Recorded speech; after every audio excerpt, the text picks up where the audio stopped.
नमस्कार दोस्तों, मैं हूं डॉक्टर भाव विश्वास और आप देख रहे हैं पंडित जी कुछ नया। दोस्तों, इस बार श्रावण महीने की कृष्ण पक्ष को पड़ने वाली एकादशी है अजा एकादशी। 15 अगस्त 20 दिन साथ में है, श्रावण मास भी है, तो काफ़ी सारे संयोग हो रहे हैं। क्या है ये अजा एकादशी? अजा एकादशी का मतलब क्या होता है? अजा एकादशी का व्रत कैसे करते हैं? क्या है इसके पीछे की कहानी, महत्व क्या है, ये सारी बातें देखेंगे हम आज के वीडियो में। जो व्यूअर्स हमारे इस चैनल पर नए हैं वो चैनल को जल्दी से सब्सक्राइब कर लीजिए और चैनल को लाइक भी कर दीजिए।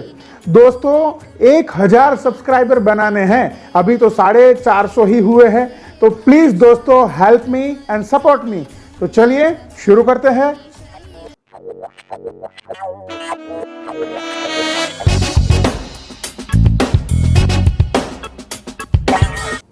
ओम विष्णवे नमः। नमस्कार। इस बार श्रावण मास के कृष्ण पक्ष की एकादशी को अजा एकादशी कहते हैं। सबसे पहले अजा एकादशी क्यों कहते हैं? अजा शब्द का मतलब क्या होता है? तो यहाँ इस एकादशी के संदर्भ में अजा का मतलब है प्रकृति, शक्ति। वैसे व्याकरणिक तौर पर शब्दकोश की दृष्टि से देखा जाए तो अजा के 2-4 अलग अलग अर्थ होते हैं।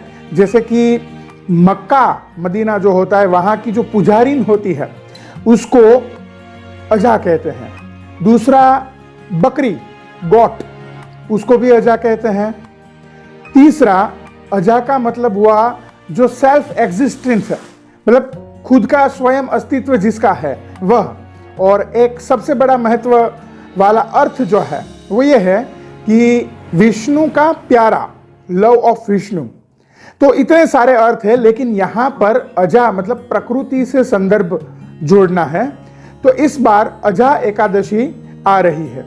अजा एकादशी का जो मुहूर्त है वो 14 अगस्त दोपहर 2:02 से शुरू होता है और 15 अगस्त 2:22 तक रहता है।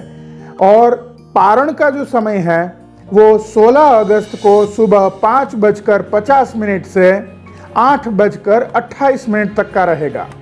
तो ये रहा शुभ मुहूर्त। इस अजा एकादशी का व्रत विधान कैसे करें? सुबह प्रातः काल में ब्राह्म मुहूर्त में उठकर नित्य कर्म से निवृत्त होकर भगवान विष्णु का पूजन अर्चन करना है।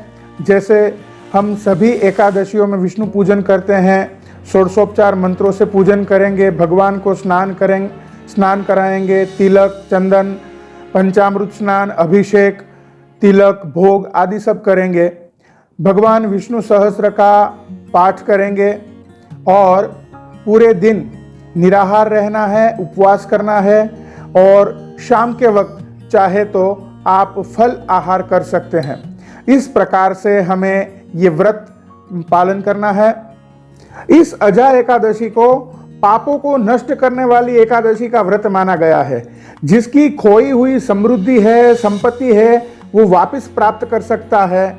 जो आदमी कितना भी कुकर्म करता क्यों ना हो, लेकिन उसको इस एकादशी का पुण्य दिया जाए तो वो भगवान विष्णु के साथ वैकुंठ में बसकर उसकी भक्ति सेवा कर सकता है। इतना महत्व इस एकादशी का है। और हो क्यों ना, क्योंकि ये श्रावण मास में पड़ती है, भगवान शिव का भी महीना है, तो इसमें दोहरे पुण्य और लाभ छिपे हुए हैं। तो आइए इसकी कथा के बारे में थोड़ा जानते हैं।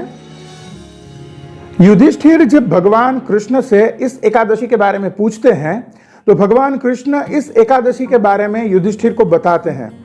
हर बार जब युधिष्ठिर ही कृष्ण को एकादशी के बारे में पूछते हैं और कृष्ण ही उसके बारे में कथा बताते हैं। हाँ दोस्तों, तो ऐसा ही है कि महाभारत में युधिष्ठिर ने सभी एकादशियों के बारे में भगवान कृष्ण से पूछा है और भगवान कृष्ण जो है वो सभी एकादशियों का महत्व बताते हैं। इसलिए आपको ये लग रहा होगा कि हर बार युधिष्ठिर ही पूछते हैं और कृष्ण ही उसका उत्तर देते हैं। तो यहाँ पर भी भगवान कृष्ण उत्तर बताते हुए कहते हैं कि इस एकादशी का महत्व बड़ा ही विशेष है।